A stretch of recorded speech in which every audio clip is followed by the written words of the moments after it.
A városok kialakulása az emberi civilizációval egyidős. Kultúránként és történelmi korszakonként megfigyelhető különbségek, de a városi lét alapvető tulajdonságai ugyanazok. A város egy állandó település, ahol viszonylag kis helyen sok ember él, ezért nagy a népességszám.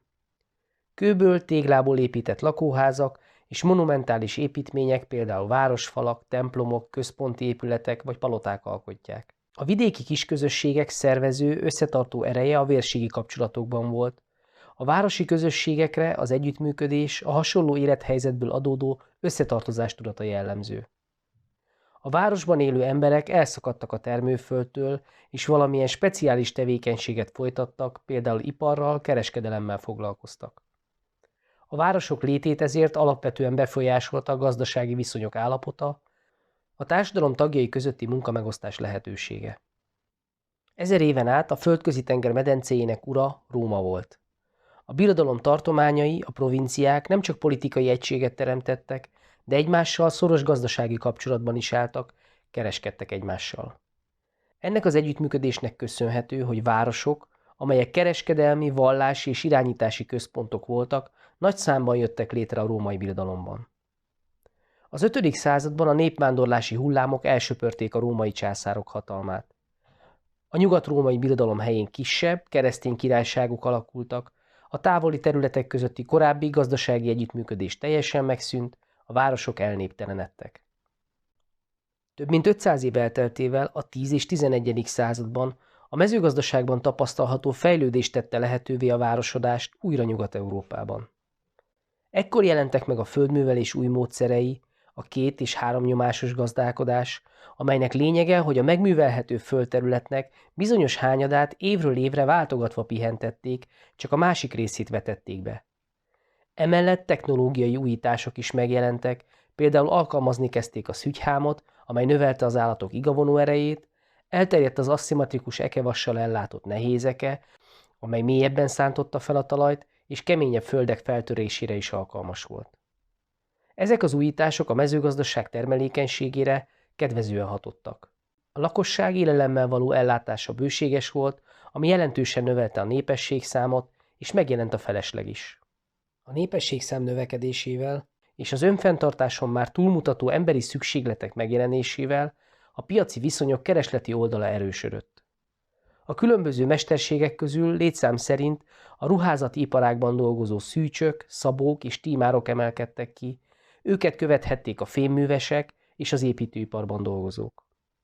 A mezőgazdasági termelés növekedésével és az ipari termelés fejlődésével megjelent az árutermelés.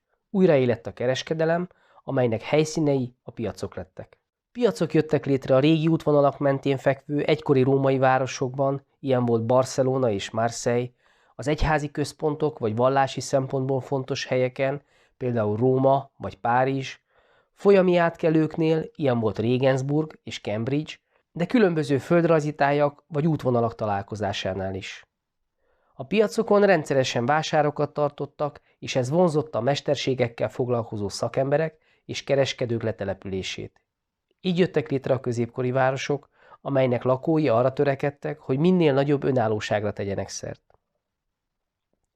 A középkor hierarchikus társadalmi berendezkedésében ez a törekvés szokatlan volt, ezért a városban élő iparosok és kereskedők összefogására volt szükség, hogy kiharcolhassák viszonylagos szabadságukat a földesúrral vagy a püspökkel szemben. Ebben a küzdelemben számíthattak a királyok támogatására, akik kiváltságokat biztosítva a városoknak kivonhatták őket a magánföldesúri és egyházi ellenőrzés alól. A városban lakók kommunát, vagyis önkormányzatot hoztak létre, amelybe maguk közül választották a képviselőket. A város vezetője, bírója és a városi tanács tagja is a leggazdagabb családokból került ki. Őket hívjuk patríciusoknak. A városi lakosság nagyobb részét a kevésbé tehetős kézművesek és szegények, a plebejusok adták. A földesúri és püspöki hatalom alól kikerülő városok közvetlenül az uralkodó fennhatósága alá kerültek, ezért ezeket szabad királyi városoknak nevezzük. A városi polgárokra nem vonatkoztak a parasztság feudális kötöttségei, de a nemességre érvényes személyes kiváltságok sem. Az előbbi miatt tartották úgy, hogy a városi levegő szabaddá tesz. Ha valaki egy évet és egy napot a kiváltsággal rendelkező városok egyikében eltöltött, városi polgárrá vált. A városi kézművesek az idegen áruk konkurenciájával szemben és a minőség biztosításáért érdekvédelmi szervezetekbe, céhekbe tömörültek. A céhek meghatározták a munkaidőt, a segédek és a használható eszközök számát, a termelhető mennyiséget és a termékek árát is. Nagyon szigorúan szabályozták a termékek minőségét, és üldözték a céhen kívüli kézműveseket, a kontárokat. A szigorú és minden mesterre egyformán vonatkozó szabályok célja az volt, hogy a szűk piac miatt kiküszöböljék a versenyhelyzetet, és a céh valamennyi tagjának azonos boldogulási lehetőséget biztosítsanak. A mesterek a céh teljes jogú tagjai voltak. Ők több generációs szakmai tudással rendelkeztek, saját műhelyük volt, ahol egy-két segéddel és inassal dolgoztak. Általánosan elmondható, hogy a céhesiparban dolgozók elsősorban a lakóhelyük vagy azok környékének piacaira termeltek. A szakmai jártasság elsajátítását és a mesterré válás folyamatát is előírásokban rögzítették. Mesterré váláshoz sok évnyi tanulásra, vándorlásra és egy mesterremek elkészítésére is szükség volt. A keresztény ünnepeken, körmeneteken a céh tagjai együtt, megfelelő ünnepi öltözékben a céh zászlaja alatt jelentek meg. Tagdíjat is fizettek, amiből az elhunyt tagjaik temetéséről, özvegyeikről, árváikról és a betegekről gondoskodtak. A városok évente egy összegben közösen fizették meg a királynak járó adót, cserébe saját jogszabályokat alkothattak, belső ügyeiket önállóan intézhették, védelmi céllal falat építhettek, maguk választhatták meg a polgármesterüket, a bírójukat és a plébánosukat. Gazdasági jellegű kiváltságuk volt a vásártartás joga, a különböző vámkedvezmények és az úgynevezett árumegállító jog, amelynek birtokában az áthaladó idegen kereskedőket áruik eladására kötelezhették. A városok központi helye a piactér, a vásárok helyszíne volt. Rendszerint itt állt a templom is, és a tűz vagy harangtoronnyal magasított városháza. A városokat fallal vették körül, ami egy idő után gátolta a terjeszkedést. Ezért vagy lebontották a régi falakat, vagy magasra nyúló házakat építettek. A céhek külön utcákban vagy városnegyedekben folytatták tevékenységüket. A házak között szűk utcák, sikátorok voltak, a római kortól eltérően nem volt csatornarendszer, rengeteg volt a szemét, és hiányoztak a higiéniás szabályok is. Ilyen körülmények között gyakran törtek ki járványok, és tűzvészek is pusztítottak a középkori városokban. Európában a legvárosiasabb vidékek Észak-Itáliában és Flandriában a mai Hollandia területén voltak. A városok lakossága általában néhány ezer fő, a nagyvárosoké 10-20 ezer fő, a legnagyobbaké, mint Párizs, Milánó és Velence, pár százezer fő volt.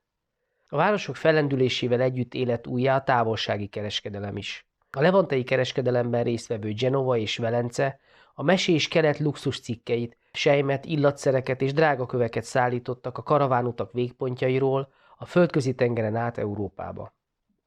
A Hamburg és Lübeck által létrehozott Északi Hanza Szövetség 200 városa a Balti-tenger közvetítő kereskedelmét bonyolította. A két nagy tengeri kereskedelmi útvonal szárazföldön, Franciaországon és az Alpok hágóin át kapcsolódott össze. Remélem érthető volt és segített ez az összefoglaló. A videó leírásában extra gyakorlási lehetőséget is találsz az érettségéhez. A linkre kattintva megjelenő űrlapon az összes eddigi, ehhez a témához kapcsolódó érettségi feladatot meg tudod oldani, és a végén a jó megoldásokat is megnézheted. Ha tetszett a videó, akkor iratkozz fel a csatornára, ahol hasonló és lényegre törő összefoglalókat találsz az egyetemes és magyar történelem legfontosabb érettségi témáiról. Jó munkát, sok sikert!